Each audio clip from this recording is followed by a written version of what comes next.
ప్రభు నందు ప్రియులారా, ప్రభువు నామమున మీకు వందనములు. ఈరోజు దేవుని యొక్క వాక్య ధ్యానము ఆదికాండము 30 అధ్యాయము 21వ వచనము. ఆ తరువాత ఆమె కుమార్తెను కని ఆమెకు దీనా అను పేరు పెట్టెను. దేవుడి మాటలు దీవించి ఆశీర్వదించునుగాక. గమనించండి ప్రియులారా, దీనా అనగా న్యాయపు తీర్పు అని అర్థం. దీనా యాకోబు లేయాల ఏకైక పుత్రిక. ఆమె అందమైనది. 11 మంది అన్నదమ్ములకు ఒకే సహోదరి. మంచి యవ్వనములో ఉన్న కన్యక.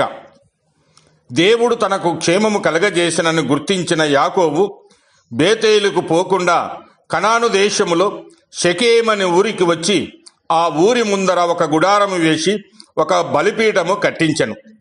కారణం, ఆ ఊరి లోపల ఉన్న లోకాశ, శరీరాశ, నేత్రాశలకు చోటివ్వకుండునట్లు ఊరి వెలుపల గుడారము వేశెను. అయితే యవనస్తురాలైన దీన ఆ గుడార జీవితంలో తృప్తి చెందక తన సృష్టికర్తను గుర్తు చేసుకొనక తన యవ్వన ఆశలకు చోటిచ్చెను. దీన ఆ దేశపు కుమార్తెలను చూడవెళ్ళను. యవ్వన కాలంలో ఏదేదో చూడాలని, అది ఇది తెలుసుకోవాలనే వాంఛ కలిగి ఉండడము సహజమే. అయితే దీనా ఒంటరిగా లోకంలోనికి వెళ్ళినప్పుడు సాతాను ఎంతగా మోసగించునో, తన తండ్రి గుడారంలో తనకెంత కాపుదల ఉన్నదో ఎరగనటువంటి దీనా బయటకు వెళ్ళినప్పుడు సమస్తమును పోగొట్టుకుంది. లోకము చేత ఆకర్షింపబడిన వారు పాపములో పడుట బహు సులభం. అందుకే లోకమునైనను లోకములో ఉన్న వాటినైనను ప్రేమింపకుడని వాక్యము సెలవిస్తూ ఉన్నది. ఈనాడు అనేక మంది యవనస్తులు లోక స్నేహాలకు గురి అయి యవ్వన కాలములో కామ, క్రోధ, లోభ, మోహ, మద, ఆశ్చర్యములతో నిండిన చలనచిత్రాలకు, అనేక విధములైన దురలవాట్లకు బానిసలై పోవుచూ ఉన్నారు. చివరికి ఆ దేశము ఏలినటువంటి హివ్వీయుడైన హామాను కుమారుడు షెకెము చేత బలవంతము చేయబడి ఆమె కన్నత్వాన్ని పోగొట్టుకుంది.